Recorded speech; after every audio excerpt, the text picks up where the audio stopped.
Welcome po sa panibagong tutorial para sa CAD Isimo Electrical Simulator.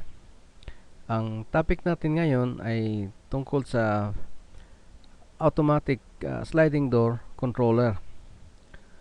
Paalala lang po na ang mga factory assembled automatic sliding door mechanism ay hindi katulad nitong gagawin nating controller. Dahil itong mga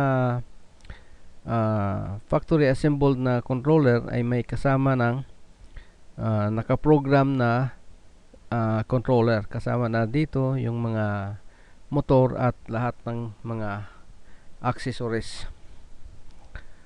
So, itong concept ng controller na gagawin natin ay katulad ng forward reverse controller. So, ang kaibahan lang nito ay ito ay automatic at kinokontrol ng limit switch at mga motion sensor. So, meron tayong dalawang limit switch. Isa para sa fully open position at ang pangalawa naman ay para sa fully closed position ng ating pinto. So, ang initial position ng pinto ay nakasara.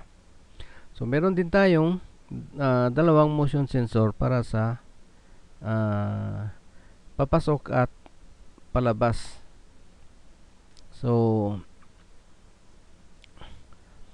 tingnan natin ngayon ang operation kung paano gagana itong ating circuit. Okay, so simulate natin. Okay, so natin.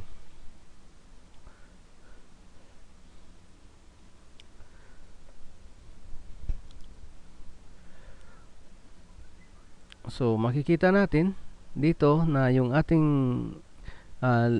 limit switch na ito yon ay naka-open dahil nakalapat ngayon ang ating pintuan sa close position.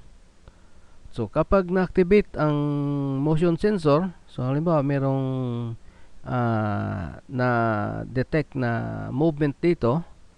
Okay, so makikita natin na ang ating relay ay na-energize dahil nag-close itong ating motion sensor nang merong na-detect na movement. So, meron tayong holding contact dito ng ating relay. Okay, so nung na-energize ang relay na ito, nag-close ang contact na ito at na-energize din ang ating contactor para sa pag-open ng pinto. Okay, so dito naman makita natin na nag-open yung contact ng relay, pati yung interlocking ng contactor natin. Okay, so ituloy natin yung kanyang operation. Okay, so nakita natin na nag-fully open siya. Nung nag-fully open siya, ang kanyang limit switch ngayon ay open din itong normally closed na limit switch. Okay, so dahil diyan nag-energize yung contactor. So nag-off ang motor. Okay, so makita natin ngayon na itong dating normally open na limit switch, itong limit switch na ito ay nag-close. So dahil dyan, mag-umpisang magbilang ang ating timer. Okay, so tuloy natin.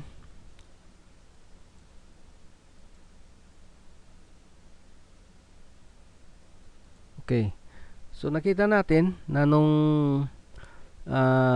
inabot niya yung preset na value, itong normally closed na contact natin ng timer ay nag-open. So yun ang dahilan para mag-unlatch ang ating relay na ito. So na de-energize siya.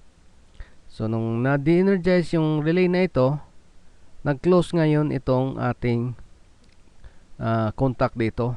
So ang nangyari, na-energize ngayon ang ating contactor para sa pag-close ng pinto.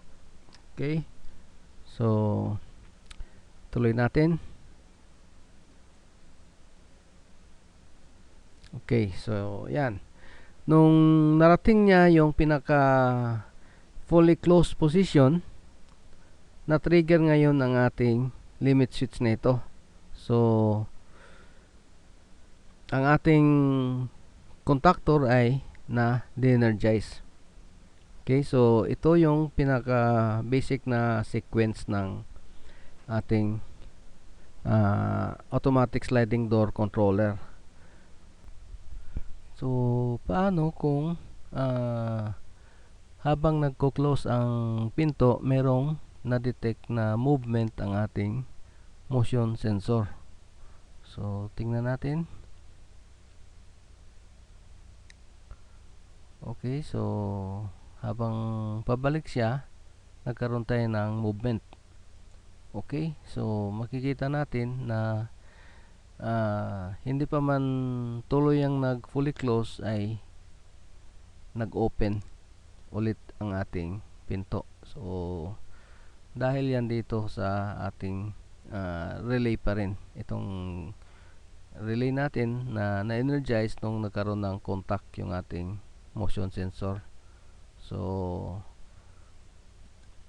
nag-close ang contact ng relay dito, kaya nag-energize ang ating contactor para mag-open ang motor, umikot ang motor para sa opening ng pintuan.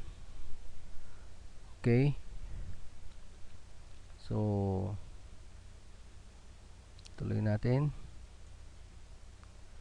Okay, so kung mapapansin ninyo, meron tayong timer dito. Okay, so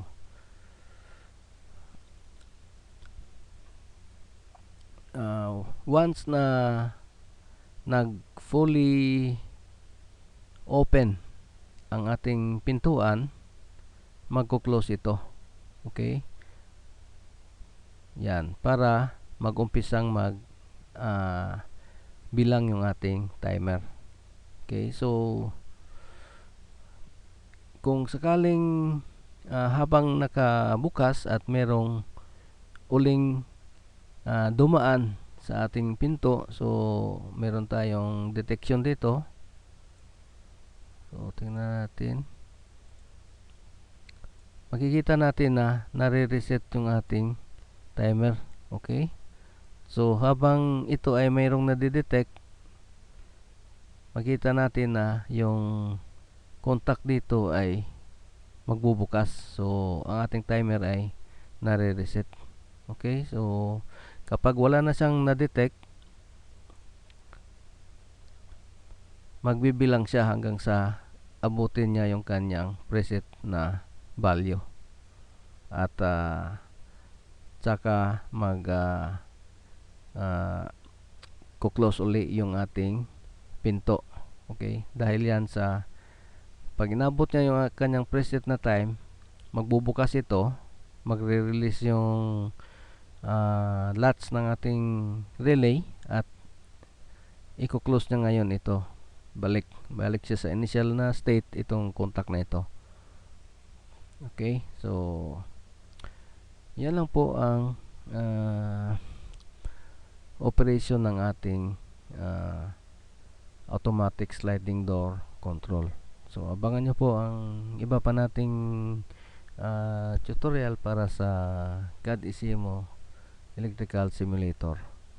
Maraming salamat po.